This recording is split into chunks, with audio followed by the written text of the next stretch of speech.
Hello and welcome to episode 19 of the Craving Crypto podcast. In today's episode, I'm going to be teaching you how to make a cryptocurrency watch list. So let's get right into this. Okay, so we are at our document here, so let's get right into the market overview.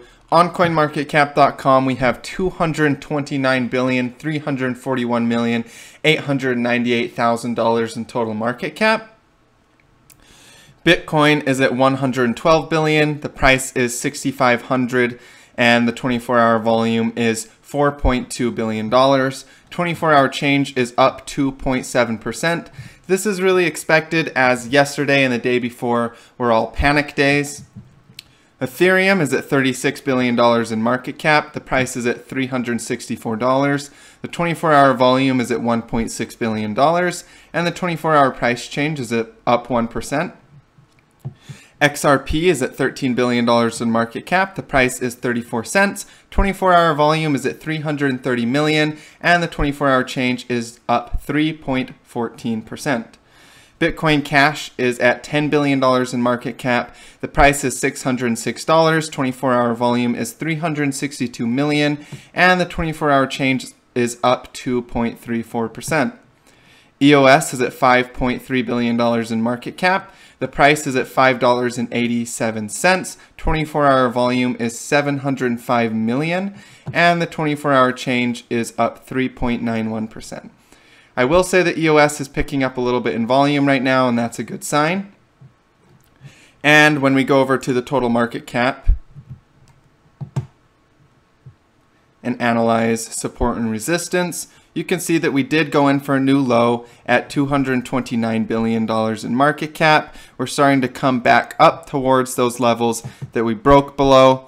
This was the major support right here at 236, and we are now at 229. So I'm expecting us to come retest that $236 billion level. If that becomes resistance, we could see further downside to 200 billion. I've mentioned this multiple times in these market overviews, but currently I'm still standing that this is just some capitulation, getting people out of the market in the depression phase of the market cycle, and we should see a reversal soon. Again, that support at 236 is now resistance, and we need to really get above that to confirm a higher high and come in for a higher low to start an uptrend. Bitcoin dominance is hitting downtrending resistance as well, and it wouldn't surprise me if altcoins start to pick up a little bit more in correlation to the Bitcoin markets.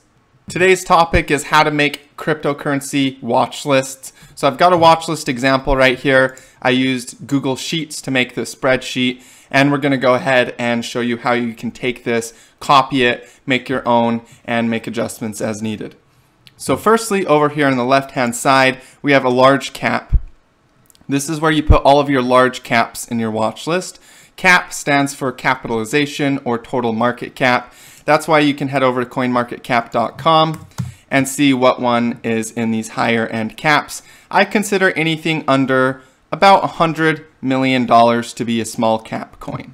So we have Bitcoin and Ethereum right here in this list. We also have a bunch of unnamed altcoins. This list was filled up before because I created a watch list for my VIP members, but we have removed those obviously from the list so that you cannot see that premium content. But you can just replace these altcoins with the altcoins that you are personally watching that you determine. And I'll give you some tips on finding ones to add to this list as well. I have a rating system between 1 and 5 stars. This is so I can determine how good the setup is based on my technical analysis. We have an active trade, yes or no. So I just replace this with a Y or an N depending on whether I'm in this trade currently or not. We have a section where you can create charts. This is where I put the chart after I enter a trade so that you can click on that and see the technical analysis associated with the coin that you're watching. We have a low market cap section for anything under $100 million and a rating system and an active trade system and chart section for that as well. I have an area where I post where I last updated down here. As you can see, this one was last updated today. So I say that in the large capitalization area, we are looking for high volume coins with good setups. And for the low, we are looking for high volume with strong trends. High relative volume because once you get about $100 million below in market cap, the volume is going to be a lot less US dollars. But if it's relatively high in comparison to what it normally experiences, then it's still valid. So let's just talk about a little bit how you can find coins to add to this list. If you go to coinmarketcap.com, this is a great tool and resource for finding coins. One of my favorite tools on this website is the monthly volume rankings. So if you click on rankings and then you do cryptocurrencies all 30-day volume, this will show you the volume rankings. And I utilize this generally for the top coins, the high market cap coins, because this doesn't work as well for the low cap coins, but you can get a lot of information on high volume coins in this area. As you can see, Bitcoin is the #1 in this list. Ethereum is number 3. Tether is number 2. That's the US dollar. EOS is number 4. And Bitcoin Cash is number 5 on this list. You can see the monthly volume total over here on the right hand side. As you can see, Bitcoin has roughly done the same volume as its total market cap this month. So I like to look for coins that are very oversold, finishing Elliott wave market cycle corrections, either an ABC or a WXYZ correction. And that is kind of how I determine whether I should add something to my watch list or not. A lot of these coins in this high volume ranks are good ones to be paying attention to. Now let's talk about how you can find low cap coins to be watching as well. My favorite way to do this is to click on View All. And then in the 7-day trends, I like to click on Sort By. Once you are sorted by the 7-day price change, I look for coins that have high relative volume in the millions and ones that have at least $10 million in market cap and above. So Content Box is another great example of a relatively high volume, the market cap still being about 17 million, and the 7-day price change on a clear uptrend. A couple notes for watch lists. These are coins that you're just paying attention to.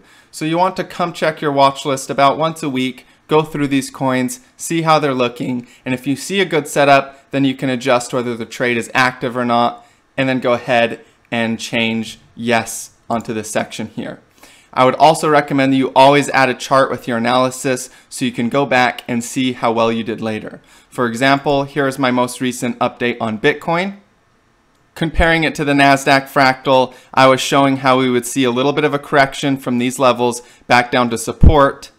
If you press play, this blue line was followed pretty closely here, and we're expecting this to start going back on the upside for Bitcoin now.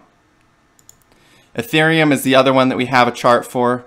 And as you can see, we are landing onto an uptrending channel support at $350 per coin. So we're watching this one very closely. Last time it broke out of descending resistance, we saw a few thousand% on the upside.